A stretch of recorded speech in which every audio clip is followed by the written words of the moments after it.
திண்டுக்கல் அவதா ceramics இந்தியாவிலேயே முதல் மிகப்பெரிய ஷோரூம் 1,00,000 சதுரடியில். நெல்லையில் மழை ஓய்ந்துள்ள நிலையில் தாமிரபரணி ஆற்றின் தற்போதைய நிலை என்ன என்பதை விவரிக்கிறார் செய்தியாளர் முத்துப்பழம்பதி. முத்துப்பழம்பதி, நேற்று தாமிரபரணி ஆற்றில் கிட்டத்தட்ட 1,00,000 கன அடிக்கு மேல தண்ணி போச்சு. இப்போ மழை ஓய்ந்திருக்கிறது. ஆற்றினுடைய நிலை என்ன?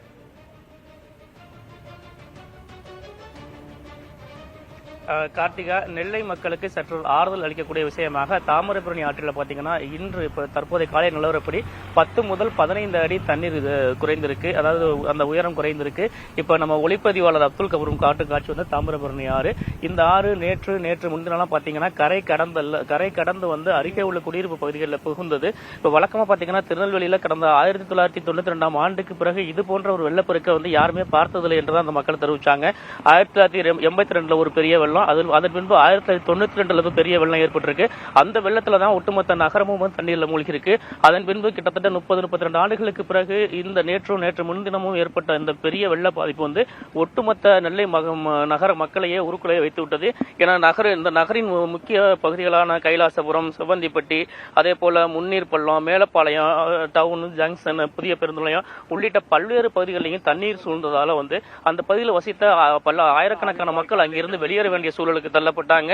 குறிப்பா பாத்தீங்கன்னா இந்த வண்ணாரப்பேட்டை பகுதி, அதே போல கொக்கரக்குளம், இந்த கொக்கரக்குளம் பகுதியில தான் மாவட்ட ஆட்சியர் அலுவலகம் அமைந்திருக்கு. நம்ம அங்கதான் இப்ப சொல்றோம். நேற்றுலாம் பாத்தீங்கன்னா இங்க வந்து போட்டு வச்சுதான் இங்க உள்ள மக்களை மீட்டாங்க. இங்க உள்ளுக்குள்ள மட்டும் பாத்தீங்கன்னா கொக்கரக்குளம், வசந்த் நகர் மற்றும் அதனை சுற்றிய பூங்கா நகர், அதனை சுற்றிய பகுதியில் வந்து ஆயிரக்கணக்கான குடும்ப மக்கள் வசித்த நிலையில அவங்க அனைவருமே தண்ணீர்ல சிக்கினாங்க.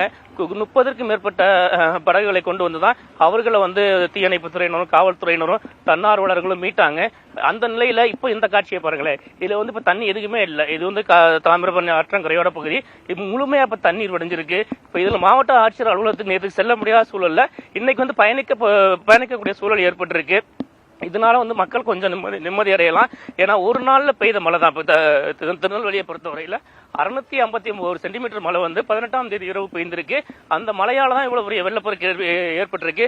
இப்ப இந்த தண்ணீர் வடிய தொடங்கி இருக்கிறது வந்து இந்த மீட்பு படையினருக்கு கொஞ்சம் எளிதா இருக்கும். மீட்பு பணியை தொடர்றதுக்கும் ஏற்கனவே முகாம்களில் தங்க வைக்கப்பட்டிருக்க மக்களை வந்து இன்னும் கூடுதலான மக்களை மீட்கிறதுக்கும் கொஞ்சம் எளிதா இருக்கும். கார்த்திகா, முத்துப்பழம்பதி, கிட்டத்தட்ட 2 நாட்களாக மாநகர புரட்டி போட்டிருக்கிறது இந்த மழைனே சொல்லலாம், இந்த பெருமழை அப்படின்னு சொல்லலாம். தற்பொழுது வெள்ளம் கொஞ்சம் கொஞ்சமாக வடிகிறதுக்குடைய காட்சிகளையும் பார்க்கிறோம். கிட்டத்தட்ட நம்ம பார்க்கும்போது அந்த இடத்துல எந்த ஒரு பிரச்சனையுமே இல்லாத மாதிரி தான் தெரியுது. மக்களுடைய மனநிலை இப்போது எப்படி இருக்கிறது? இந்த மாதிரியான வெள்ளத்தை இதுக்கு முன்னாடி பார்த்ததா சொல்லியிருக்கிறாங்களா? அது குறித்த விவரம்.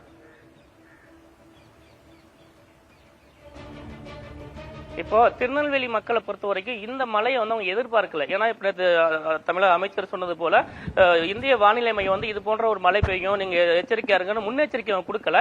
மழை சாதாரண மழை தான் பெய்யும் அப்படிங்கிற மாதிரி தான் மனநிலை தான் இந்த மக்கள் இருந்தாங்க. மக்கள் வந்து அச்சப்பட்டாங்க என்று சொல்ல முடியாது. ஆனால் ஒரே நாள்ல வந்து பெய்த மழையால அவங்க எதிர்கொள்ள தயாரானாங்க. ஆனால் இந்த தாமிரபரணி கரையோரம் உள்ள பகுதி வந்து ஒட்டுமொத்தமா மூழ்கினதான் அவங்களை திகைக்க செய்தது. ஏன்னா ஒண்ணு வந்து எதிர்பாராத மழை, அதாவது 651 சென்டிமீட்டருங்கிறது வந்து ஒரு ஆண்டோட முக்கால்வாசியில் பெய்ய வேண்டிய மழை வந்து ஒரே நாள் பெஞ்சது வந்து இவங்களால வந்து எதிர்கொள்ள முடியாத சூழல். அதே வேளையில இந்த மக்களை பொறுத்த வரைக்கும் ஓரளவு வந்து மக்களும் அரசோடு சேர்ந்து மீட்பு பணிகளில் ஈடுபட்டாங்க.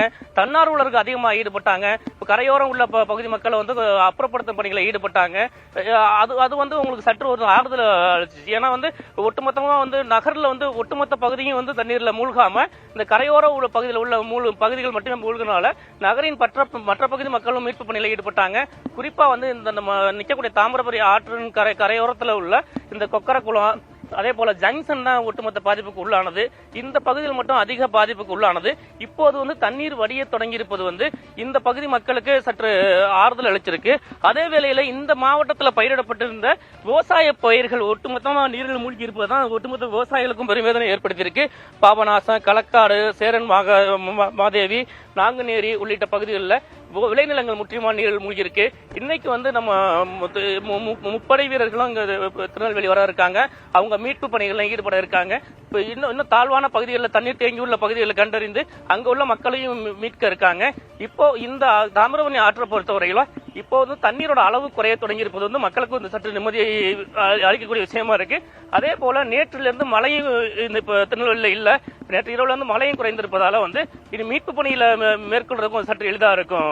கார்த்திகா, 2 நாட்களாக நெல்லையை புரட்டி போட்டிருக்கக்கூடிய பெருமழை தற்பொழுது ஓய்ந்திருக்கிறது. இதனால் தாமிரபரணி ஆற்றில் தற்பொழுது வெள்ளம் வடிந்திருக்கிறது. பல்வேறு இடங்களிலும் வெள்ளம் வடிய துவங்கி இருக்கிறது.